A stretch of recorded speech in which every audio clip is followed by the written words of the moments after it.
नमस्कार दोस्तों, आज मैं आपको गणेश भगवान की कहानी सुनाने जा रही हूँ। प्रेम से बोलिए गणेश भगवान की जय हो। कार्तिक मास की जय हो।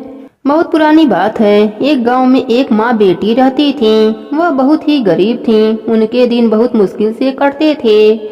एक दिन बेटी माँ से कहने लगी, माँ, गांव के सब लोग गणेश उत्सव मेला देखने जा रहे हैं, मैं भी गणेश मेला देखने जाऊंगी। माँ ने कहा कि बेटी, वहाँ बहुत भीड़ होती है, तुम कहीं गिर जाओगी।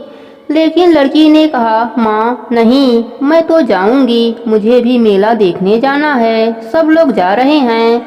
लड़की ने बार बार माँ से आग्रह किया तो उसकी माँ ने कहा, ठीक है बेटी, तुम चली जाओ मेला देखने। लड़की मेला जाने के लिए तैयार होती है। तब उसकी माँ ने जाने से पहले उसे 2 लड्डू दिए और पानी दिया। माँ ने अपने बेटी से कहा, बेटी, एक लड्डू तू गणेश भगवान को खिला देना और उन्हें थोड़ा सा पानी पिला देना, और दूसरा लड्डू तुम खा लेना और बचा हुआ पानी भी पी लेना। लड़की लड्डू लेकर मेले में चली गई। लड़की ने मेला देखा, मेले में घूमने लगी। उसे बहुत मजा आ रहा था। शाम हो गया। सभी गांव वाले अपने अपने घर वापस आ रहे थे, लेकिन वह लड़की गांव वापस नहीं गई। लड़की मेले में से गणेश भगवान के पास जाकर बैठ गई और कहने लगी, एक लड्डू और पानी गणेश भगवान तुम्हारे लिए, और एक लड्डू और बाकी का बचा हुआ पानी मेरे लिए है।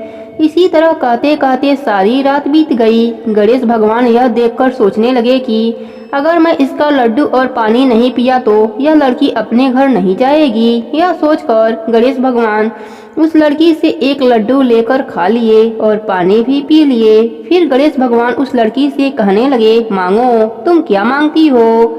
तब लड़की मन में सोचने लगी कि मैं क्या मांगू, अन्न मांगू, धन मांगू, या अपने लिए बर मांगू, खेत मांगू या महल मांगू। वह मन में सोच रही थी तो गणेश भगवान ने उसके मन के बात को जान गए। उन्होंने लड़की से कहा, तुम अपने घर जाओ, तुमने जो भी अपने मन में सोचा है वह सब तुम्हें मिल जाएगा। इसके बाद लड़की अपने घर चली जाती है।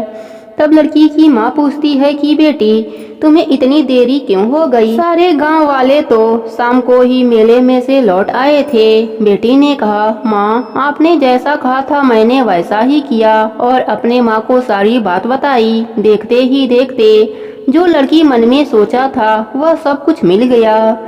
गणेश भगवान की कृपा से लड़की के पास सब कुछ हो गया और वह माँ बेटी सुखपूर्वक रहने लगे। अब माँ बेटी नित्य नियम से गणेश भगवान की पूजा आराधना करने लगे, कथा कहानी सुनने लगे। गणेश भगवान की कृपा से उनके घर में सुख समृद्धि का वास हो गया। हे गणेश जी महाराज, जिस प्रकार आपने इस लड़की पर अपनी कृपा करी, वैसे ही अपने सभी भक्तों पर अपनी कृपा बनाए रखना। प्रेम से बोलिए गणेश भगवान की जय हो। एक समय की बात है। एक गांव में एक बुढ़िया माई रहती थी। वह नित्य नियम से गणेश भगवान की पूजा पाठ करती थी। वह गणेश भगवान की परम भक्त थी। गणेश भगवान की कृपा से बुढ़िया माई का घर अन्य धन से भरा रहता। बुढ़िया माई का एक पुत्र था। पुत्र बड़ा हुआ तो एक संस्कारवान लड़की देखकर अपने पुत्र का विवाह करा दिया। बुढ़िया माई के पुत्र के विवाह को कई वर्ष बीत गए, उसके कोई बच्चे नहीं हुए। तब बुढ़िया माई ने गणेश भगवान से मन्नत मांगी कि मेरा पोता हो जाएगा तो मैं 1.25 मन लड्डू का भोग लगाऊंगी और चांदी का चद्दर चढ़ाऊंगी। गणेश भगवान की कृपा से बुढ़िया माई के लड़के की बहू को लड़का हो गया। बुढ़िया माई ने गणेश भगवान को न भोग लगाया न चद्दर ही चढ़ाया। इस बात से गणेश भगवान नाराज हो गए। गणेश भगवान बुढ़िया माई के नाती को अपने सूंड में छिपा लिया। अब बुढ़िया माई अपने नाती को पूरे गांव में खोजती रही। पूरे गांव में हल्ला मच गया कि बुढ़िया माई का नाती खो गया है। बुढ़िया माई का नाती खो गया है, कहीं भी मिल नहीं रहा है। तब बहू बोली, सासू माँ, आपने कोई मन्नत तो नहीं मानी थी। तब बुढ़िया माई को याद आई और बोली, मैंने 1.25 मन लड्डू का भोग और चांदी का चद्दर गणेश जी को चढ़ाने के लिए बोली थी। इतना याद आते ही गणेश भगवान ने उसके नाती को छोड़ दिया और नाती मिल गया। फिर बुढ़िया माई ने 1.25 मन लड्डू का भोग लगाया और चांदी का चद्दर चढ़ाया।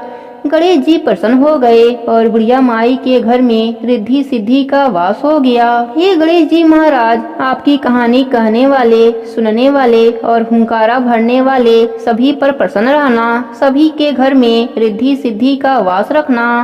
प्रेम से बोलिए गणेश भगवान की जय हो।